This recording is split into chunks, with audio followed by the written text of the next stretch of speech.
Les douleurs cervicales. Y a-t-il quelqu'un qui a pas mal au cou aujourd'hui? Là, je veux pas parler des problèmes de cou général. Je voudrais surtout mettre l'emphase sur toutes les personnes qui ont eu un accident de voiture. Je veux vous montrer à quel point un accident de voiture, on n'est pas au courant. Qu'est-ce qui se passe au niveau du cou? Quand vous avez un accident de voiture, si c'est de face, l'impact que vous allez avoir, la ceinture va faire une pression sur le thorax. Je veux vous montrer qu'est-ce qui se passe au niveau du thorax, qu'est-ce qui s'attache à cette région-là. Si vous regardez, faire exprès, on ne sera pas capable de voir ce que je veux vous montrer. Regardez bien la photo qui est ici. Vous voyez que c'est marqué C6, C7, D1, D4. Les petits ligaments que vous voyez, là, mais pas les petits ligaments, mais les ligaments qui sont ici, c'est le cœur, il y a un sac. Ce sac-là, c'est le péricarde. Le sac est suspendu par des cordes. Ces cordes-là s'attachent où? Ils vont sur le sternum.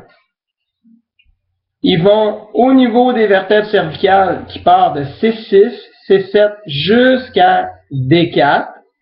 Donc, tout le cou, au niveau des épaules, au niveau des omoplates, on peut avoir des tensions. Ces tensions-là peuvent être causées par une pression qui s'est faite sur le sternum due à l'accident. Si vous avez eu un mouvement de la tête, ça a fait une pression en avant et en arrière en même temps, tout s'est étiré et contracté, donc c'est sûr que vous allez avoir mal au cou.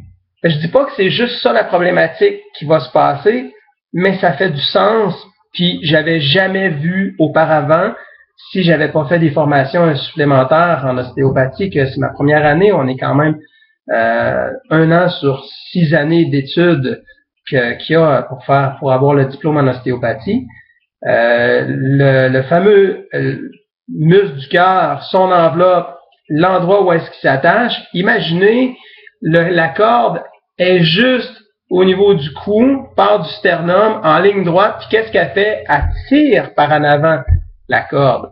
Donc, les vertèbres qui sont dans le cou, qui se font tirer par en avant parce qu'il y a une pression qui s'est faite suite à un accident, des chances que les vertèbres cervicales puissent être sous tension.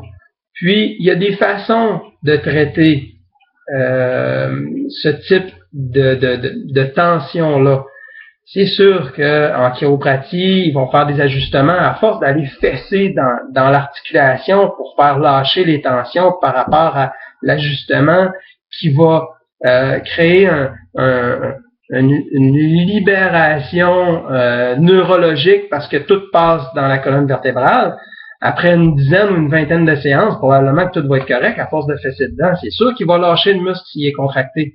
Ça se peut aussi que juste en étirant le cou ou en ayant des positionnements de type yoga, il existe, je vais en mettre des vidéos, si vous faites des recherches pour des étirements ciblés sur des vertèbres de type C6, C7, il y a des positionnements qui vont aller libérer en décoaptant les vertèbres. Les vertèbres, s'ils sont sous pression, les muscles, qu'est-ce qu'ils font?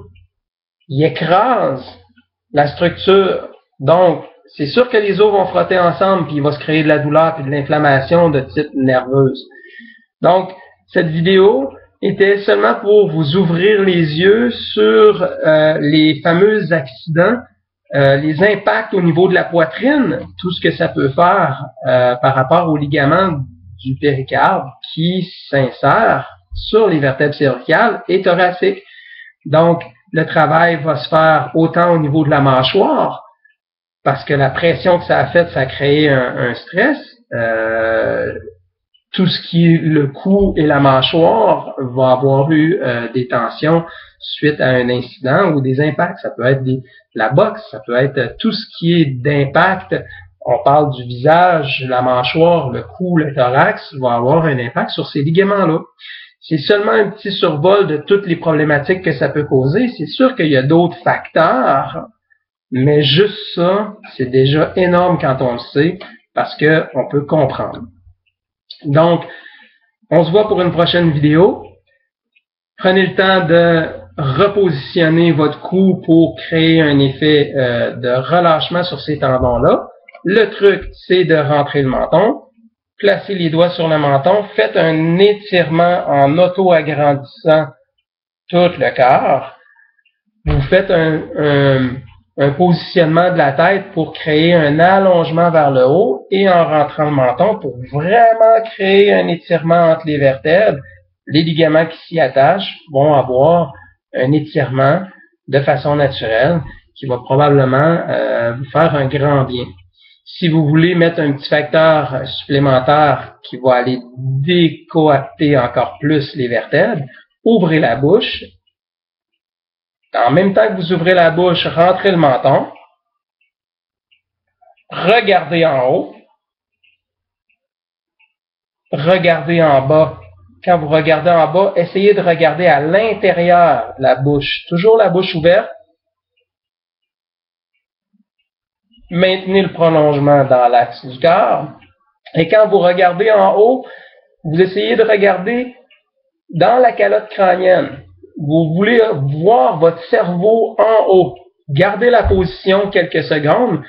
Faites-le pendant 1 minute, puis vous allez sentir que des résultats assez surprenants au niveau des vertèbres cervicales.